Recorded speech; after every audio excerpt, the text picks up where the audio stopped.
The local general store is Oahu's first whole animal butcher shop, sourcing exclusively local meats. We have homes for every single cut, every single piece of that animal. We stock a lot of our cuts in the display case. Cuts that don't make it in there, we turn into deli meats, pates, spam, comfort food that people here in Hawaii can relate to. The whole local movement has grown a lot in the past 10, 15 years. But what I think can be improved is the access to local meat. And that's exactly why we started this shop. The accessibility of local proteins for local people.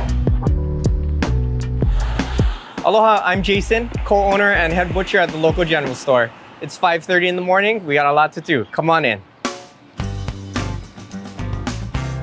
Here we have the butcher side, our meat locker right here. We have a half pig and a bunch of meat coming in today. This is Parley in the back. She's a co-owner and my wife, she runs the bakery side. I like to do all the stuff that I absolutely want to get done during the day before everybody comes in. So today we are going to make some spam. So this is a chainmail. It helps protect us in case we slip when we're cutting meat. It saves myself a few times. Got a lot of projects today before the shop gets open, so let's get started. If anybody has ever been to Hawaii, they know that spam is a pretty big staple here. Spam, Vienna sausage, corned beef. You'll see those three meats all throughout Polynesia that were actually brought by the US military. And it's essentially emulsified pork put into a can and cooked inside the can. One thing we try to do here is don't put as much sodium and don't put as much preservatives, and also use locally grown meat here. What we have in our spam is pork trim and little bits of homemade ham. The spam is finely ground, so we ground what's called a progressive grind. So we'll grind twice through our large die, twice through our medium die, and we have a really small die here that will grind twice through that. One really neat thing about being a whole animal butcher shop is that all of our grind consists of what we call trim. Trim is all the odds and ends of all of our steaks and our roasts that we have to square off, and then all of that flavor gets into 1 pound of spam here.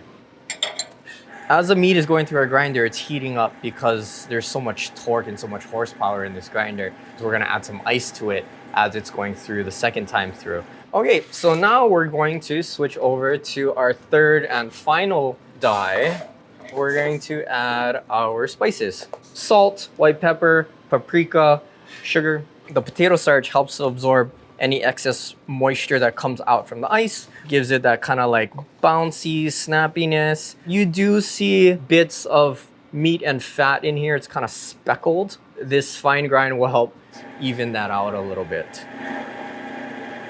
And what we're looking for is tackiness, this kind of stickiness here, which means the protein is breaking down. So as the meat gets worked and ground into smaller pieces, the protein or myosin on the outside starts breaking down and it's creating these kind of like fingers. And when they cook, they'll bind to each other, creating this web in between fat particles. We want to make a little tester where we're tasting for texture as well as flavor. See how it's kind of bouncing back? And that means we have a good emulsification. Very good. Tastes like spam. Has a nice crust on the outside. Super juicy. We do add nitrates to here. Nitrates is to keep that pink color. When oxygen binds to the hemoglobins in meat or in blood, it then starts oxidizing or turns gray. What nitrates do is it binds to the hemoglobin before oxygen does. As a result, the hemoglobin is able to stay red and it doesn't turn gray or oxidizes. Our spam, we treat it like a pate. Essentially, that's what it is. One thing we want to make sure is that there is no air bubbles in our mold. So I'll kind of cup my hand and make these balls and then slap it down into the mold. I used to work at a fine dining French restaurant. This is a French pate, technique. 7 o'clock. We're just gonna wrap this up, put it in the walk-in for now, and then we'll pop this in the oven later. Another one of the value-added items we do is we make our own Scrapple. Scrapple was invented by the Dutch in Pennsylvania. And it was a way for them to utilize the entire animal. They used pork heads, they used organ meats, ground and emulsified with cornmeal. So it was a way for them to kind of stretch the meat a little bit. We have our pork head here, the ears, there's some hocks in here or shanks, and then the trotter. The trotter adds a lot of that collagen and gelatin so that the scrapple's able to set better. So we're gonna put some nitrates in here, help maintain that pink color that we were talking about before. Bay leaves help to kind of cut the gaminess, that kind of porkiness of that pork head. And then a nice hefty pinch of salt in there. This is one thing that I was very adamant about when we built out the shop, was to have a water spigot right where we had our stock pots. This guy will go for 4 to 5 hours until the pork head meat is able to separate from the bone. We'll pick up all the meat and then mix it with some cornmeal as well as some ulu and ulu flour.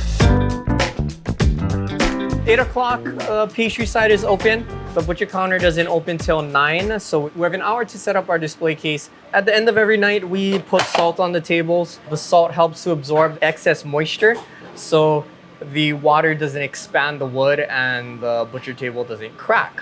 Also, that helps prevent a mold in our butcher table as well. So before the start of every day, we scrape up all the salt so we can cut on it. So we have this card box that has all of the labels of every single thing that we've ever made. So we have our ulu scrapple under U. Spam should be under S. I'll put raw cuts on the bottom and then cook things on the top. Just in case there is spillage, it doesn't spill onto already cooked things. What Ashley's doing right now is she's just cutting out silhouettes of all of our cuts that we have. When meat touches meat, it tends to oxidize or turns gray. But if we put a piece of pink butcher paper between, it prevents it from oxidizing as well as soaking up all that excess blood and juice.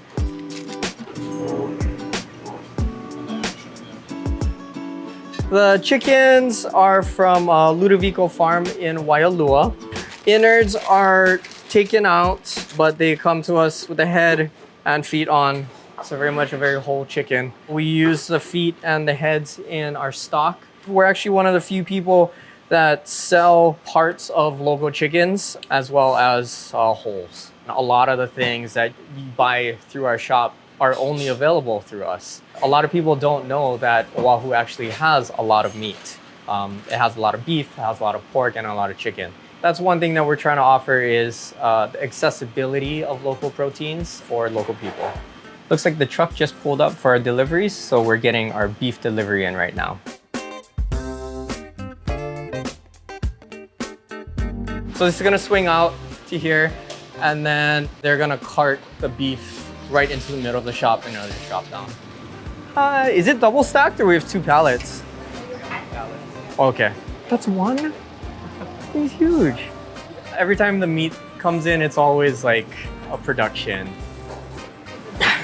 And I feel like I'm always anxious every Thursday morning. Thank you, sir. So here we have our slaughter summary.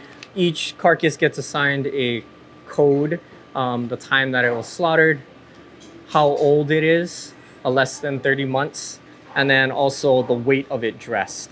So the 2 cows we got in, the first one was 842 pounds, and then the second one is 703 pounds. Total of 1,500 pounds of beef we got in today. I like to put all of our hindquarters in first so that they'll go right up against this rack. The front quarters are a little wide, so you're not able to turn them if they're in front of the rack. The spot where this walk-in is situated is a little bit shorter than traditional walk-in, so we had to get it custom made. This window allows the customers to see the meat that's hanging, the fact that we do get in whole carcass local animals. So all of our meat's been put away in the walk-in. We're gonna start breaking down this quarter just to get our display case filled. So this is the cross rib primal that we're pulling off right now. And then the arm roast right on this side. Most of this will go right into our display case. And then so we have our chuck eye right here, and then the chuck roast, the rest of the chuck primal. Let's take off our skirt steaks. guy's progressively getting lighter. It's important to do whole animal butchery because to be more sustainable, in order for us to actually truly support all of the farmers and what they do, we have to buy what they produce. And it's fun. I love doing this. So this is our ribeyes right here. And then we have our short ribs on this side. We'll cut 4 ribs on here, hugging the 5th rib. And then making a nice face cut is what we call it. So everything is nice and squared. We'll use this fat in our sausages. This is what's called English style short ribs. When we cut it individual, coloration in fat, it's a key indicator of the animal's diet. I don't know specifically what grasses that these guys ate to get this type of like dark yellow orange color, but high in beta carotene.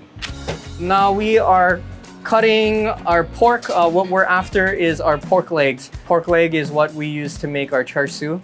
The skin we like to remove all in one piece because we make pet treats with the skin. So we just strip them of the fat and then dehydrate it into like little twists. We're going to cut this piece, which is our top round, and then just tie it up. So once it gets seasoned and roasted, then it gets handed over to the pastry team. The pastry team then slices it very much like a deli meat, and then they season it with our house-made char siu marinade. Consists of fermented red bean paste, ginger, garlic, shoyu, and brown sugar. And then that gets rolled into our croissants. We do a 1.5% by weight in salt, and then a quarter of that in black pepper. So this is gonna sit overnight in our walk-in, and then we're gonna roast it tomorrow. It is just after 12:15 right now. Last production task of the day is finishing the scrapple that we started earlier. So this is our pork head that we put in the morning. It's we're going on like 4 or 5 hours right now. So as you can see, all of that meat has fallen off the bone. And see, like some of the bone is like perfectly clean. It's easier to pick off all the meat when it's warm and hot because all of the collagen is still soft. Nothing is really set back up yet. We were fortunate enough to get some ulu from the ulu co-op. They purchase it from the farmer directly. They core it, they peel it, and they par cook it. We're just gonna small dice this and then fold it into our polenta on the stove.